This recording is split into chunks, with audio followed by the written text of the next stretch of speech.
So Bellator 285, Pitbull versus Sanchez 2.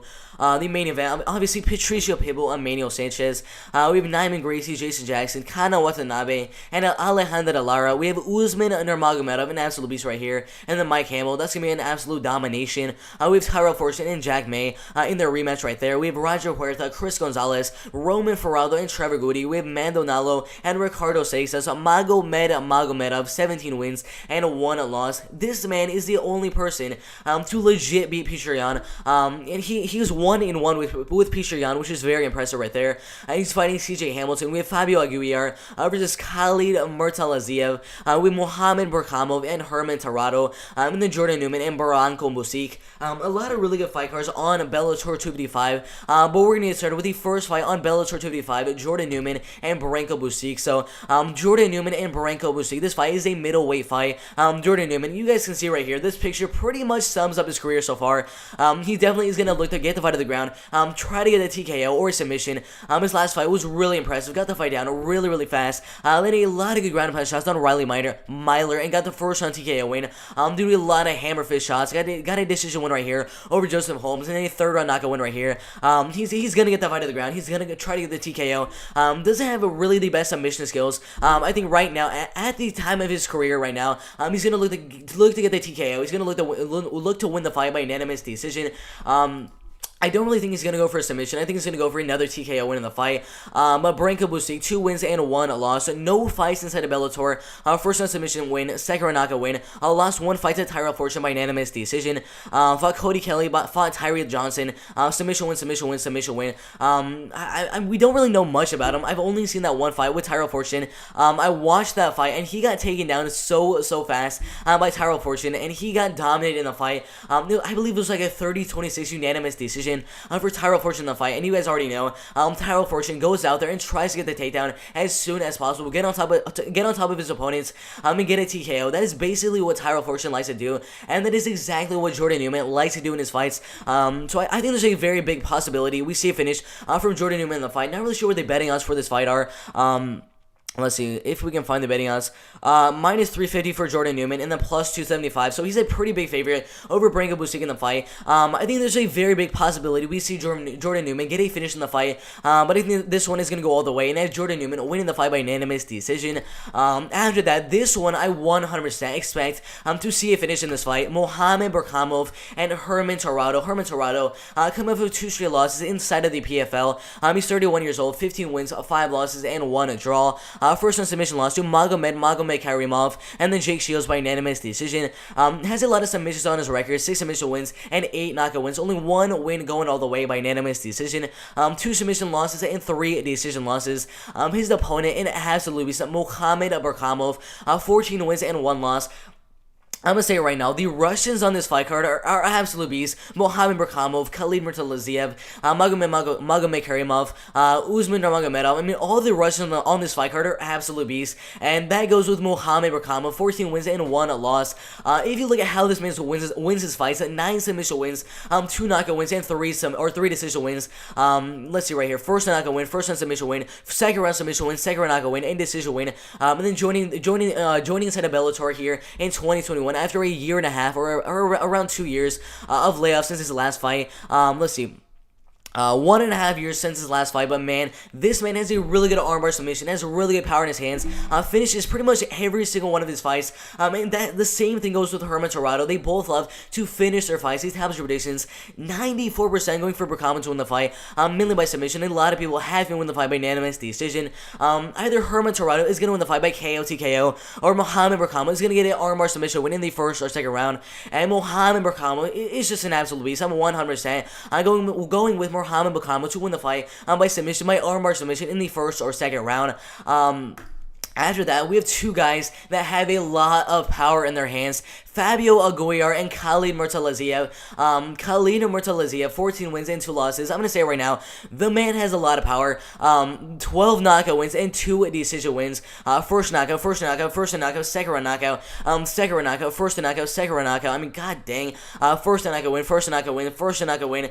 I mean, come on. First knockout win and second round knockout win. The man has some serious power in his hands. His opponent also has a lot of power in his hands. 33 years old, 17 wins and only 1 1 loss, 9 knockout wins, 5 submission wins, and 3 decision wins. Now, Khalid Murtazaliev, if I'm saying the name correctly, these 16 professional fights have been inside of ACB, have been inside the UFC, have been inside of Fight Nights Global, in legit organizations, fighting some legit competition. Fabio Aguilar, 17 wins and 1 loss. Just look right here. I don't really even know these fighters that are right here. 2-2, 6-12, 7-7, 15-11, 6-13. This man is not really fighting the best competition. 7-12. 4-2. I mean, he's not fighting the best competition. He does have a lot of power in his hands, but against legit competition, he hasn't really done too good. He's fighting in a really big step up in competition against Khalid Murtazaliev, who's an absolute beast, on a 3-fight win streak right now. KO TKO win, a unanimous decision, and then a KO TKO win over CB Dalloway inside of the UFC. I mean, there's no way I'm going with Fabio Aguilar. I mean, a lot of people are looking at the fight, saying, all right, 17 wins, 1 loss. Man, this man's a beast. That's a really good record. And a lot of people are going with the Aguilar to win the fight by KO TKO. And a lot of people are saying he's going to win the fight by unanimous decision. That is not the case. He hasn't fought legit competition. Khalid Murtazaliev has fought inside the UFC, has fought inside of Fight Nights Global, has become a middleweight and welterweight champion inside of Fight Nights Global, has so much power in his hands. This is one of the fights where I 100% expect that one of these two guys is going to get a KO, TKO, in the first or second round, because Khalid Murtazaliev just has so much power in his hands, has fought like legit competition inside the UFC, inside of Fight Nights Global. I think he's going to get a second round TKO win over Fabio Aguilar in the fight. And then after that, this one is pretty self-explanatory. Magomedov and then CJ Hamilton. I mean, just look at the betting odds. Minus 1,370. You would have to bet $1,370 to make $100. I mean, that is a humongous favorite over CJ Hamilton. Absolutely insane. But CJ Hamilton, 15 wins and 7 losses. Magomedov, 17 wins and 1 loss. I'm going to say it right now, there's no way I'm saying CJ Hamilton's going to win the fight. Magomedov, 17 wins and 1 loss. His only professional loss coming to Petr Yan by unanimous decision. And he also has a win over Petr Yan by split decision. Decision win, first knockout win, third knockout win. Dean Garnett, first on guillotine, decision win, first on guillotine, decision win over Matheus Matos. I mean, dude, if you're beating Petr, I mean, guys, that is his only professional loss against Petr Yan. 15 wins, 2 losses. His only other loss coming to Aljamain Sterling. His other loss coming to Magomedov. And if you're able to beat Petr Yan, in my opinion, the bantamweight champion, the best bantamweight fighter in the world, aside from Demetrius Johnson, in my opinion, if you're able to beat that type of competition, and that is your only loss as a professional fighter, you're 29 years old, 5'7" tall, have the age advantage, have the height advantage, has 17 wins, 1 loss. Your only loss coming to Petr Yan, the best UFC fighter in the bantamweight division. I mean, there's no. I'm not giving a chance. I'm not even giving a 1% chance to CJ Hamilton in the fight. 15 wins and 7 losses. You're not going to win the fight. I'm sorry, CJ. 4 knockout wins, 2 submission wins, and 9 decision wins. I'm sorry. You might have pretty good striking. Magomedov has better striking. He has better grappling. He has better wrestling.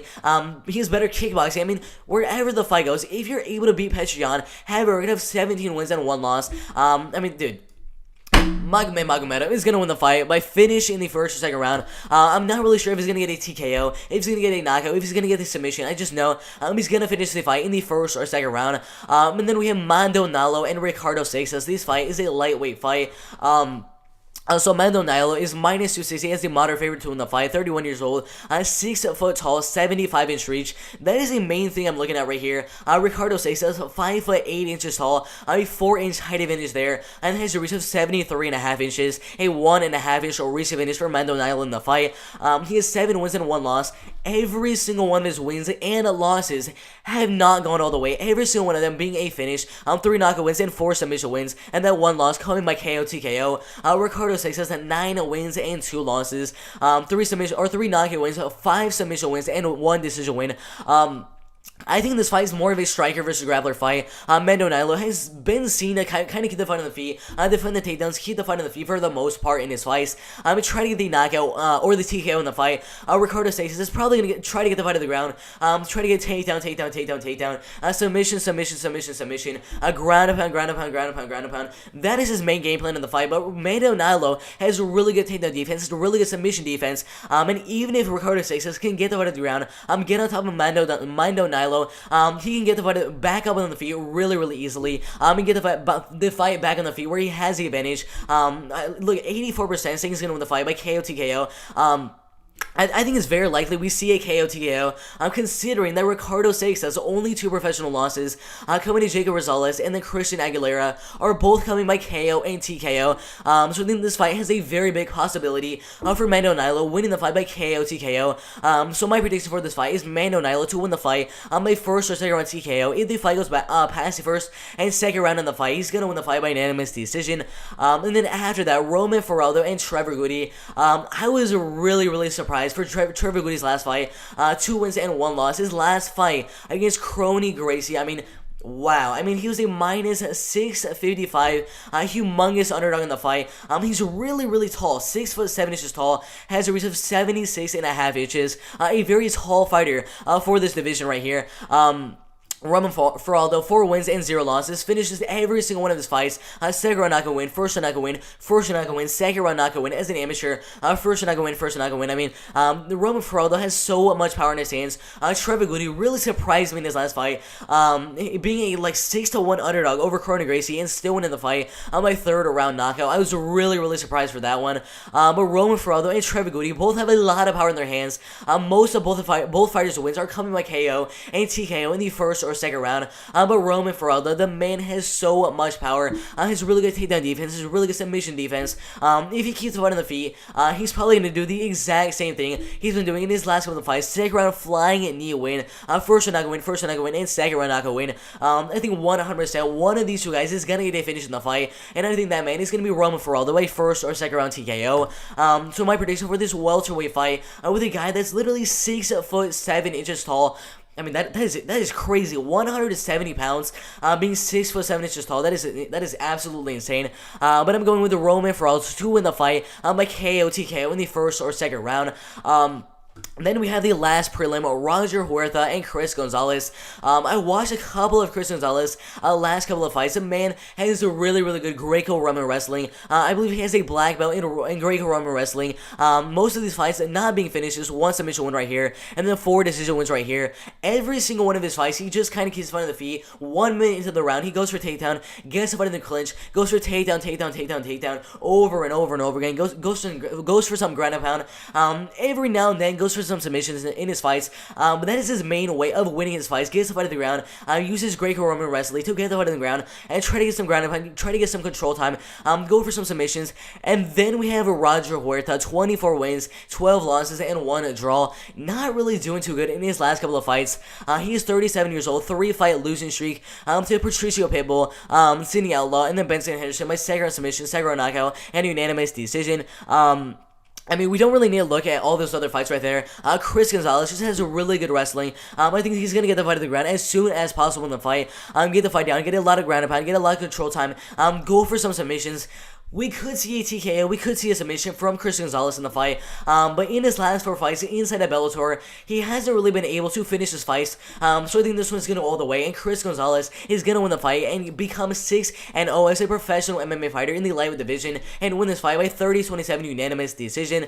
The next fight right here, Tyrell Fortune and Jack May. I'm going to say right now, Tyrell Fortune is going to win the fight. It's that simple. Their last fight, it was about 6 months ago. Jack May versus Tyrell Fortune. Literally within 30 seconds to the first round, Tyrell Fortune got a takedown on Jack May and was pretty much dominating the fight, but through an illegal accidental low blow and ended up losing the fight. Or not, it was a no contest, something like that. But he was dominating the fight against Jack May. Jack May, 11 wins, 7 losses, 39, almost 40 years old, 6'8" inches tall, has a reach of 78 inches. Dude, come on. 97% going for Fortune to win the fight. This is a short notice fight. This fight was not supposed to be happening because Jack May was cut from Bellator. I believe Tyro Fortune was supposed to be fighting Matt Mitrione. Was a 2.5 to 1 favorite over Matt Mitrione. But now is fighting Jack May and should probably be like an 8 to 1 favorite over Jack May in the fight. So minus 700 and then plus 240. I mean, dude, there's no way Jack May is going to win the fight. In the last fight, 30 seconds in the first round, Tyro Fortune got the fight down and landed a lot of good ground pound shots. I think the exact same thing is going to happen. I think Tyro Fortune is going to get the fight down as soon as possible and get a TKO or knockout win in the first or second round. And then we have Usman Nurmagomedov and Mike Hamill. I kind of feel bad for Mike Hamill. They're kind of just feeding him to Usman Nurmagomedov, trying to bulk up his record a little bit. He has 11 wins and 0 losses, a minus 700 favorite in the fight. 5'11" inches tall, 5'7" inches tall, so a little bit of a height advantage, and a little bit of a striking advantage, man. This you might be looking at this one and say Usman Nurmagomedov. This man probably has a little bit of a relation to Khabib Nurmagomedov. Probably is going to be a really good grappler, have really good wrestling, have really good submission skills, but no, guys, 11 wins and 0 losses. He has 7 KO TKO wins, 3 submission wins, and 1 fight going all the way, and then 1 amateur win right here, winning that fight by submission, I believe in the first or second round. But, I mean, they're just feeding Mike Hamill for this one. They're literally just feeding Mike Hamill to Usman Nurmagomedov. They're going to keep on feeding him, bulk up their record, and before you know it, it's going to be 1 year from now, and Usman Nurmagomedov is going to keep fighting guys like Mike Hamill and have a record of 20 wins and 0 losses.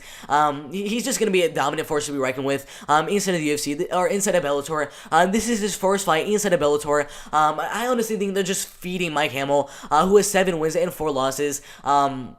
3 knockout wins, 4 decision wins, 4 losses, really spread out. 1 knockout loss, 1 submission loss, 1 decision loss, and 1 DQ loss. I mean, come on, guys. Like, you look at this fight and you see Usman Nurmagomedov. You think he's a wrestler, you think he's a grappler. He's an amazing striker and has that background of a really good grappling and a really good wrestling. So if you add all that up, I mean, it's pretty obvious he's gonna win the fight. But if you add up the amazing striking, so much power in his hands, the wrestling, the grappling, from being a Nurmagomedov, I mean, it's gonna be a dominant performance. I don't know if he's gonna get a TKO. I don't know if he's gonna get a knockout. I don't know if he's gonna get a submission in the fight. All I do know is Usman Nurmagomedov is gonna win the fight by first or second round finish. Then we have Alejandra Lara and Kana Watanabe. This one is very close. Kana Watanabe, I believe this is her first fight inside of Bellator.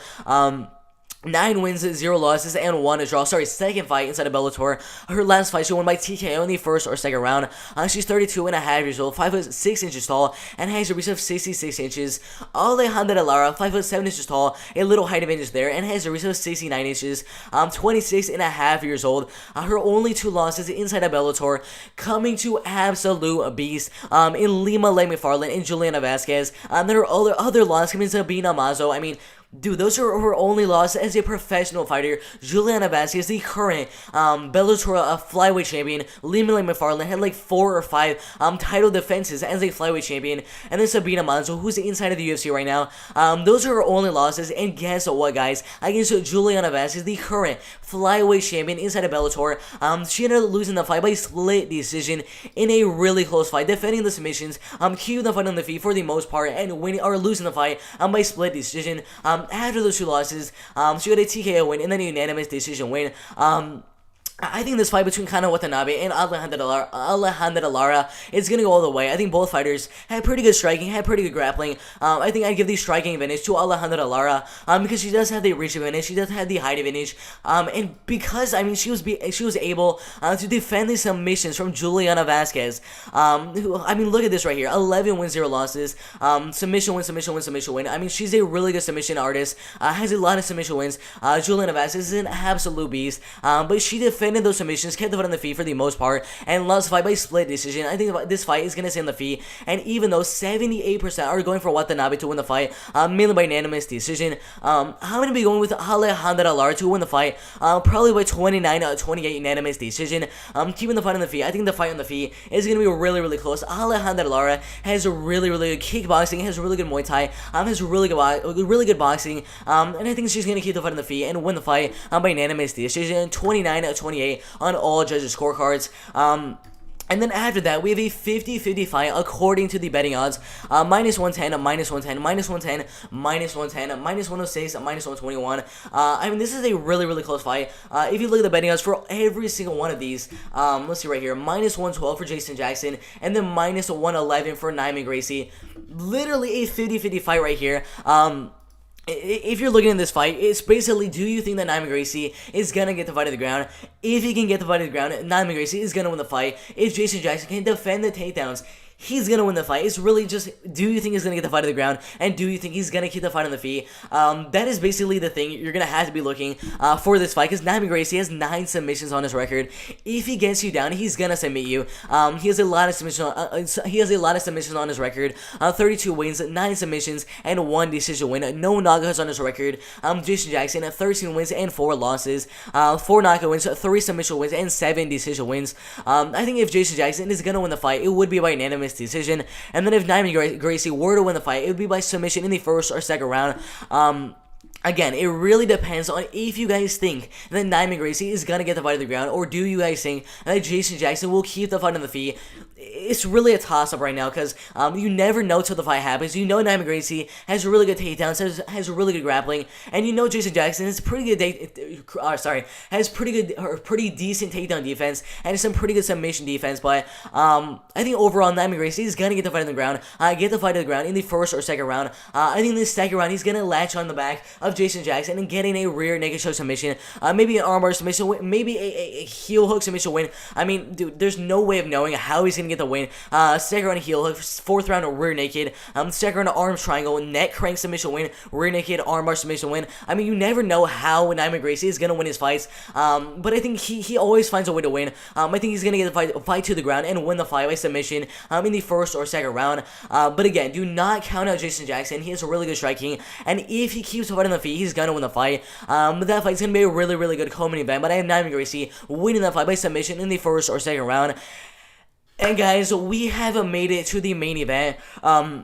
We have Patricio Pitbull and Emmanuel Sanchez for the featherweight belt. This is the semifinals for the featherweight Grand Prix. The winner of this fight is fighting AJ McKee in a couple of months from now. Emmanuel Sanchez, 20 wins and 4 losses. Decision win over Daniel Weichel. Second round triangle submission win over Taiwan Klein. Lost one fight back in 2018 to Patricio Pitbull. Fought Daniel Weichel, fought Pat Caron.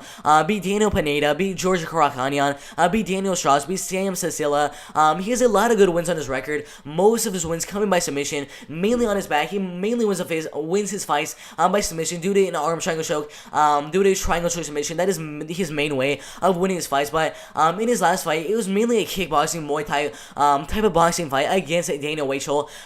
Pretty much the whole entire fight stayed on the feet, and he did pretty good. Won the fight by unanimous decision. But beating a guy like Daniel Weichel on the feet is definitely not the same as beating a guy like Patricio Pitbull on the feet. Patricio Pitbull, the man is an absolute beast. Minus 325 is a moderate favorite to win the fight. 33 and a half years old, 5'6" tall, and has a reach of 65 and 1/2 inches. 31 wins and 4 losses. In my opinion, is a top 10 featherweight fighter in the world. Beat Michael Chandler, beat Juan Archuleta, beat Emmanuel Sanchez, beat Daniel Weichel, beat Daniel Strauss, beat Pedro Carvalho. I mean, the man is an absolute beast. Look right here.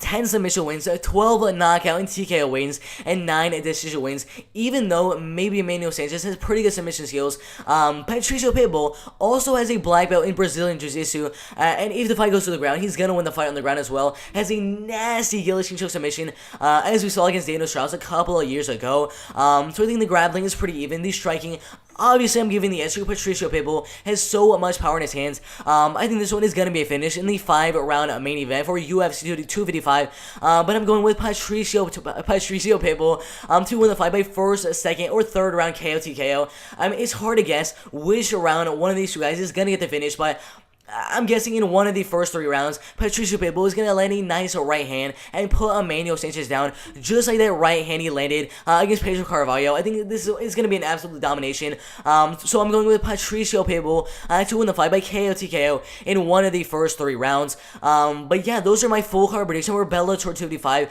Pitbull versus Sanchez 2. a lot of really good fight cards. Patricio Pitbull, I have him winning his fight in the main event. I have Newman Gracie winning his fight in the co-main event. I have Alejandra Lara winning her fight. I have Nurmagomedov winning his fight. I have Tyro Fortune winning his fight. I have Chris Gonzalez winning his fight. I have Roman Feraldo winning his fight. I have Mendel Nalo winning his fight. I have Magomedov dominating his fight. I have Khalid Murtazaliev winning his fight. I have Mohamed Berkamov winning his fight. And then I have Jordan Newman winning his fight. If you guys have any questions for the fight card, put that in the comment section below. But guys, those are my full card prediction for Bellator 255 Pitbull versus Sanchez 2. An amazing fight card.